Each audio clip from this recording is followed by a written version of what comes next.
You know that person who can be in a room full of people and still feel completely alone? The one who leaves a gathering and needs 2 days to recover but can't really explain why? Yeah, they're not broken. They're not antisocial. And it's not just introversion. Something much more specific is happening in their nervous system, and once you understand it, you'll never judge yourself for that exhaustion again. Here's the thing nobody talks about. We've been handed this lazy framework. You're tired after socializing, so you must be an introvert. End of story, move on. But that explanation has a hole in it the size of a truck. Introverts can spend hours with the right person and feel fine, energized even. People I'm talking about feel drained even by people they love. Even by family, even by friends they chose, and the difference between those two things matters more than most people realize. Psychologists call it co-regulation failure, and it's not a personality flaw, it's a nervous system event. Let me explain. Every human being has something called a social engagement system. It's a network in your body, partly in your brain, partly in your vagus nerve, partly in your facial muscles and your gut, that's constantly scanning the people around you for one specific signal: safety. Not physical safety, emotional safety. Your nervous system is doing this automatically, all the time, whether you notice it or not. And when you're around someone whose nervous system is regulated, calm, present, you borrow that. Your breathing slows, your shoulders drop, your brain quiets down. This is called co-regulation. It's not a metaphor, it's measurable. But when you're around someone whose nervous system is dysregulated, anxious, chaotic, emotionally overloaded, your system doesn't borrow calm, it borrows chaos. And that borrowing isn't optional. It happens before you even have a thought about it. Your body decides first, your mind catches up later. This is the part most people get wrong. They think they're tired because they don't like the person, or because the conversation was boring, or because they were on too long. But often none of that is the real reason. The real reason is that your nervous system was working overtime, trying to stabilize itself inside someone else's instability, and that work is exhausting in a way that sleep doesn't fix. Here's a research angle worth sitting with. A study published in the journal Psychophysiology found that people unconsciously synchronize their heart rate variability, breathing patterns, and even skin conductance with the people they're physically close to.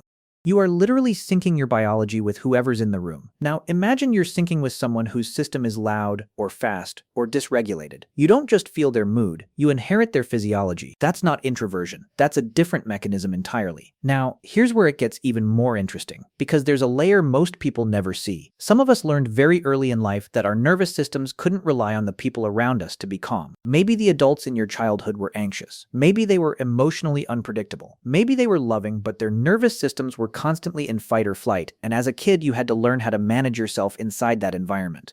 And what happens in that situation is you develop an incredibly sophisticated internal monitoring system. You're scanning for tone shifts, micro-expressions, the temperature of a room, the mood of the person who walked in before they've said a single word. That skill, that hypervigilance, it's brilliant. It kept you safe, but it doesn't turn off, and it doesn't only run around the people who taught you to run it. It runs around everyone. So now, as an adult, you're walking into a coffee meeting with a friend, and your system is doing 100 background calculations. Are they tense? Did something happen before they got here? Is there a subtext in what they just said? You might not even be aware you're doing it, but the cost of doing it adds up. By the end of the hour, you're not just tired from the conversation, you're tired from the surveillance, and you don't know why. And here's the painful part. If you grew up around emotionally unpredictable people, your system also learned another thing. That being seen clearly, that being truly known, often comes with consequences. So your nervous system developed a countermeasure. It learned to make you invisible, to flatten your reactions, to ask the right questions, nod at the right moments, perform presence without actually being present. Psychologists call this masking. But what it actually is a survival strategy that became a default setting. The problem is, masking is one of the most neurologically expensive things a human being can do. There's research from the late neuroscientist Jake Panksepp showing that suppressing authentic emotional expression activates the same stress circuits as physical pain. You are, quite literally, hurting yourself by pretending to be okay. And you do it so automatically that you don't even register it as effort. You just know that afterward, you're wrecked. Now, let's talk about something that almost no one talks about, but it might be the most important piece of this whole puzzle. Emotional labor. Specifically, the kind of emotional labor that happens in conversations where the other person is processing, venting, or struggling, and you become the container for it. Some people's nervous systems are built to absorb other people's weight. They walk into a room and feel the room. They talk to a friend going through a breakup and somehow carry that breakup around for the next 3 days. They talk to a coworker who's overwhelmed and suddenly feel overwhelmed too. This isn't weakness. It's a specific kind of nervous system architecture, and it's exhausting in a way that doesn't have a name in everyday language, but has a massive body of research behind it. What you're doing, in psychological terms, is called empathic distress. It's different from empathy. Empathy is the ability to feel what someone else feels. Empathic distress is when you absorb it and can't easily let it go. Your mirror neuron system is overactive, your emotional boundaries are permeable, and your nervous system doesn't have a clean off switch. So you take it with you. You take the breakup home. You take the stress home. You take the other person's chaos home. And then you wonder why you're tired on a Tuesday for no reason. There's no reason, there's actually a very specific reason. You just weren't taught to count it. And here's the part that's going to feel uncomfortable, but stay with me. Sometimes the people who drain you the most aren't toxic. They're not bad. They're not even difficult. They just have a nervous system that doesn't match yours. And your system, in its relentless attempt to co-regulate, is working 10 times harder to find a rhythm that isn't there. It doesn't mean you don't love them. It doesn't mean the relationship is bad. It just means your biology is working against a current it can't see. This is why some people feel completely fine in a room of strangers, but completely drained by one close friend. It's not about intimacy. It's about nervous system compatibility. And that compatibility is something we almost never talk about, because it sounds like an excuse, but it's not. It's a real, measurable biological reality. And here's something that might change how you see all of this. A lot of people who've lived with this their whole lives have built an entire identity around it. They think they're the problem. They think they're too sensitive, too needy, too complicated, too much. And they spend years, sometimes decades, trying to fix themselves, trying to be less affected, trying to tolerate more, trying to be the kind of person who can just show up and be fine. But that's not what's wrong. What's wrong is that no one ever explained the mechanism.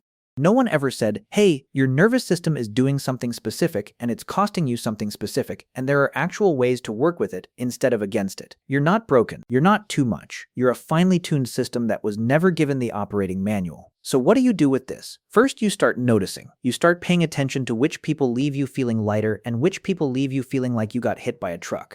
That information is data. It's not judgment. Second, you start allowing yourself to leave earlier. Not rudely, just honestly. Your body is telling you something. Start listening to it. Third, you stop apologizing for needing recovery time. Needing 2 days to yourself after a wedding isn't a flaw. It's a nervous system coming back online. That's not antisocial. That's self-awareness. And maybe, most importantly, you stop trying to fix the people who drain you. You start protecting the people you actually are, because the version of you that exists on the other side of that exhaustion, the version that's rested, present, creative, soft, alive, that version of you is the real one, and she's worth protecting. If this hit home, please subscribe. And if you want to support these deep dives, hit that join button to become a channel member. I would genuinely appreciate it. There's another video I think you should watch next. It explains something almost no one talks about, why some people feel completely lost inside their own families. Click it, you'll understand.